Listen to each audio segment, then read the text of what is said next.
अस्सलाम वालेकुम। दो इत्तलाआत हैं बड़ी। एक तो मियां मोहम्मद नवाज शरीफ का एमिरेट्स में होना और मुलाकातें शाही प्रोटोकॉल, यानी कि वो शाही जो विजिटर्स जिनको शाही प्रोटोकॉल दिया जाता है वो मियां मोहम्मद नवाज शरीफ को दिया जाना और उनकी मुलाकातें।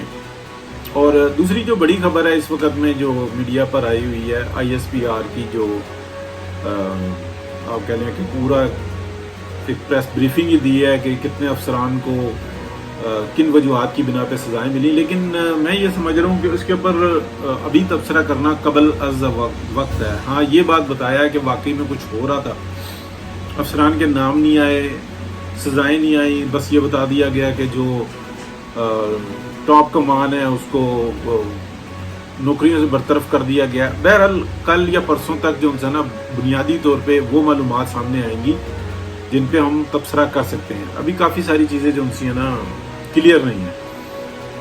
हाँ, एक बात का यादा किया गया है कि 9 मई का वाक़या जो उनसे ना उसमें किसी को स्पेयर नहीं किया गया। अब आगे आ जाते हैं कि जो दुबई में सूरत हाल चल रही है इस वक्त में, मियां मोहम्मद नवाज शरीफ जो मुलाकातें कर रहे हैं, ये एक्चुअली बिहाइंड क्या चल रहा है। देखें, इस खत्ते के अंदर जो है ना बहुत बड़ा एक ग्रुप बना हुआ है जिसकी वजह से ये सारा काम हो रहा है। ग्रुप क्या है कि चाइना जो है अपने इर्द गिर्द के वो ममालिक जहाँ से उसको थ्रेट हो सकती है वो सबको इकट्ठे किया हुआ है और उनको तहफ़्फ़ुज़ भी दे रहा है और खामोशी के साथ अपने आप को बिल्डअप कर रहा है।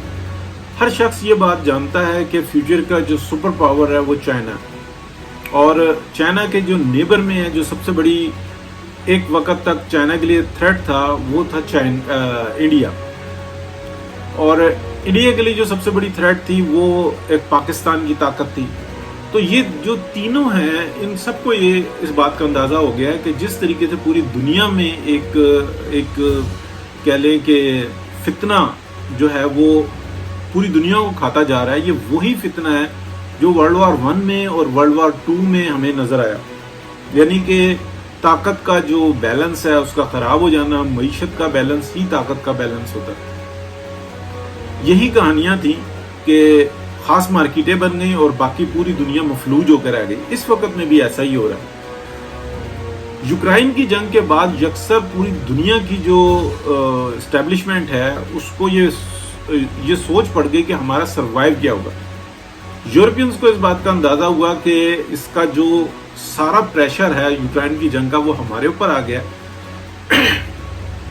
स्टिल जो यूरोप की बड़ी ताकतें हैं वो अपने होम सिल्वर से इस बैलेंस को ठीक किए हुए हैं, लेकिन ये बैलेंस ज़्यादा नहीं चल सकता।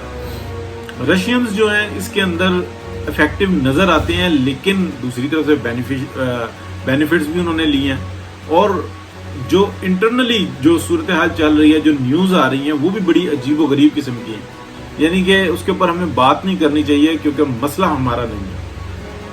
हाँ, जो प्रेशर आ रहा है वो नज़र आ रहा है, सारा का सारा वो यूरोप के ऊपर नज़र आ रहा है। ऑस्ट्रेलिया, कनाडा, अमेरिका ये बिल्कुल जो है ना एक तरफ नज़र आते हैं और अपने आप को सिक्योर करते हुए नज़र आते हैं।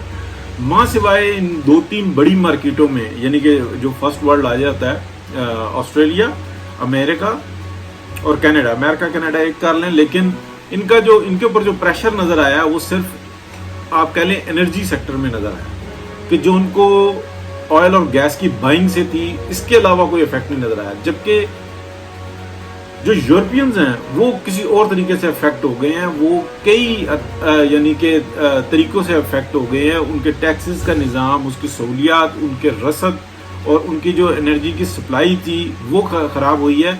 और न सिर्फ ये कि उनका सर्वाइव मुश्किल हो गया है, बहुत ही ज़्यादा मुश्किल हो गया। आने वाले वक्त में क्या नज़र आ रहा है, यही सूरत हाल हमें 1988 में नज़र आई कि यकदम जो है ना मिडिल ईस्ट के ऊपर एक जंग मुसल्लत हुई और सूरत हाल वहाँ पे दिगरगूं होती चली गई। बहुत सारे कंट्रीज सरवाइव कर गए, उनका होम सिल्वर बिकता रहा, उनके रिजर्व जो उनसे थे वो गिरवी रखे जाते रहे, लेकिन फिर भी सूरत हाल कुछ बेहतर रही या बच निकले। अभी क्या नज़र आ रहा है? अभी ये नज़र आ रहा है कि हम देखते हैं कि पाकिस्तान, जिसके ऊपर बाकायदा एक प्लान के तहत एक बहुत बड़ा हादसे से दो चार किया गया, जिस वक्त पाकिस्तान टेक ऑफ सूरत-ए-हाल के अंदर था, यानी कि 2014 के बाद जो हालात बेहतर होते जा रहे थे और 16-17 में जो बिल्कुल ऐसा था कि तमाम दुनिया के अदाद शुमार बता रहे थे कि अगर इसी स्पीड से चलता रहा तो तकरीबन 10 से 12 साल के बाद पाकिस्तान G18 में आ जाएगा, यानी कि दुनिया की 20 बड़ी मईशतों के अंदर एक पाकिस्तान होगा। ये हुजूम के लिहाज से पाकिस्तान इंडिया से बहुत छोटा और ताकत के लिहाज से बहुत बड़ा हो जाता, तो यानी कि एक बहुत ही बड़ी ताकत बन जाता मईशत के एतबार से, मलेशिया से भी आगे निकल चुका होता।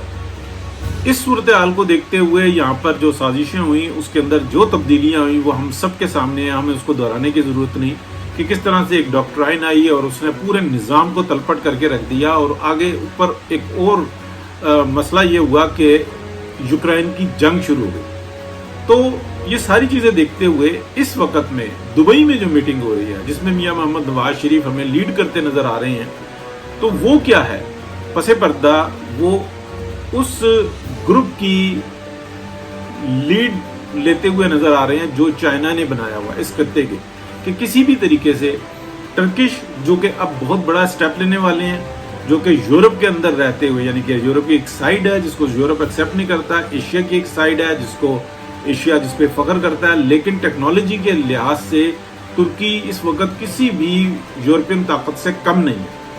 उसकी दिफाई सलाहियत, उसकी टेक्नोलॉजी वो इस वक्त पूरी दुनिया में अपनी मनवा चुका हुआ है। उसी के साथ हमें नज़र आते हैं दो बड़े एनर्जी के ग्रुप, यानी कि एक सऊदी अरेबिया जिसके साथ कई एक कंट्रीज़ हैं, दूसरा हमें नज़र आता है ईरान जो कि हमें तनहा तो नज़र आता है लेकिन उसकी हिमायत में भी कुछ हमें मुल्क या कुछ सेक्टर्स नज़र आती हैं। और थर्डली इस मिडल ईस्ट के अंदर हमें नज़र आता है ओमान, कतर। तो ये जितनी ताकतें हैं इनको सरपरस्ती देता हुआ चाइना नजर आ रहा है। और पाकिस्तान के अंदर इस वक्त जो सूरत हाल है जिस तरीके से निकाला जा रहा है, यानी कि पिछले एक साल के अंदर डिफॉल्ट से बचने के लिए जो रकम दरकार थी वो पाकिस्तान को मुहैया कर दी गई, लेकिन अय्याशी के लिए नहीं। दूसरी जानिब हम ये देखते हैं कि इस वक्त में जो अफगानिस्तान के अंदर सबसे बड़ी इन्वेस्टमेंट हो रही है वो चाइनीज की हो रही है। और इस वक्त में आप ये देख लें कि ज़राई अजनास के हिसाब से ये बहुत अच्छी खबर है, किसी को बुरी लगे या अच्छी लगे। आज से 2 साल पहले 3 साल पहले तक अफगानिस्तान के लिए जो बाइंग की अजनास की सबसे बड़ी मंडी थी वो पाकिस्तान थी, और पाकिस्तान जो अफगानिस्तान से उसके अगेंस्ट लेता था वो ड्राई फ्रूट लेता था। लेकिन इन 2 सालों में, यानी कि 2021 अगस्त 15 2021 में अफगानिस्तान आज़ाद हुआ, अब ये दूसरा साल आने वाला है। इन 2 साल के अंदर हम ये देखें चाइनीज इन्वेस्टमेंट ने और जिस तरीके से जो भी गवर्नमेंट है अफगानिस्तान के अंदर उसके साथ जिस तरीके से चलाया है, तो अजनास की वो 50% से ज़्यादा अपनी ज़रूरियात पूरी कर गए हैं। और पाकिस्तान उनके लिए ज़राई मंडी सेकंड हो गया, यानी कि पहले मोर देन 90% सिर्फ पाकिस्तान पे इन्हिसार करते थे, इस वक्त में नहीं कर रहे। सरपरस्ती किसकी नज़र आती है? चाइनीज़ की। कमजोरी किसकी नजर आती है? पाकिस्तान की। लेकिन क्या फ्यूचर में भी ऐसा ही रहेगा? क्या हम जज्बाती तौर पे इन चीज़ों को एक्सेप्ट नहीं करेंगे? तो ये एक अलग मौजू आ जाता है। लेकिन जो इस वक्त होने जा रहा है, जिस तरीके से मियां मोहम्मद नवाज शरीफ ने सीपैक के मामले में 1990 के मामले में जो प्रोग्राम्स बनाए थे, यानी कि 1990 का था, यानी कि 2020 का, अगर वो प्रोग्राम चल रहा होता तो इस वक्त पाकिस्तान बहुत ही बड़ी मीशत बन चुका होता, G18 से भी बहुत आगे होता। लेकिन उस वक्त में डिस्टर्बेंस, बाद में फिर 2013 से और 17 तक रहे, उसमें डिस्टर्बेंस, ये सारी सूरत हाल को सामने रखते हुए जो अभी बड़े फैसले होंगे उसमें इस खत्ते की मीशत को नापा जाएगा, ना सिर्फ पाकिस्तान की। तो दुआ को है कि बेहतरी का मामला हो, इलेक्शन अच्छा हो, साफ सुथरा हो, और जो गवर्नमेंट आए वो स्टेबल गवर्नमेंट आए, एक पार्टी की गवर्नमेंट हो मरकज के अंदर, और प्रोविंस जो उनसे हैं वो मिलकर काम करें, तब पाकिस्तान के लिए बहुत बेहतरी हो सकती है। अगर कोई भी ऐसा हादसा कि पाकिस्तान के अंदर कोई ऐसा इलेक्शन आ जाए कि एक मुंतखब हुकूमत ना हो बल्कि वो एक कोलिशन गवर्नमेंट हो, तो बहुत बुरी सूरत हाल हो सकती है। चांस नहीं है हमारे पास। तो उसके ऊपर सारी चीज़ें जो उनसे ना देखी जा रही हैं, जो सूरत हाल बनती है हम उसके ऊपर डिस्कस करते रहेंगे। ISPR کی جو پریس کانفرنس ہے کافی حد تک میں نے سنی، مور دین 70%، لیکن وہ ایک دفعہ میں سمجھ میں آنے والی نہیں ہے، اس لیے اس پہ ابھی تک تبصرہ کرنا قبل از وقت ہے۔ چند چیزوں کے علاوہ کہ انہوں نے بتا دیا کہ اتنے ہم نے جو سزائیں دے دی ہیں یا ان کو نوکریوں سے نکال دیا ہے، لیکن میں ابھی اس پہ تبصرہ نہیں کرتا، قبل از وقت ہوگا، تو ایک دو دنوں میں جو نا وضاحت ہوگی کہ یہ کیا صورتحال بنتی ہے، آگے کی کیا اسٹریٹجی ہوگی، یہ بھی آئے گا۔ بہت شکریہ جی۔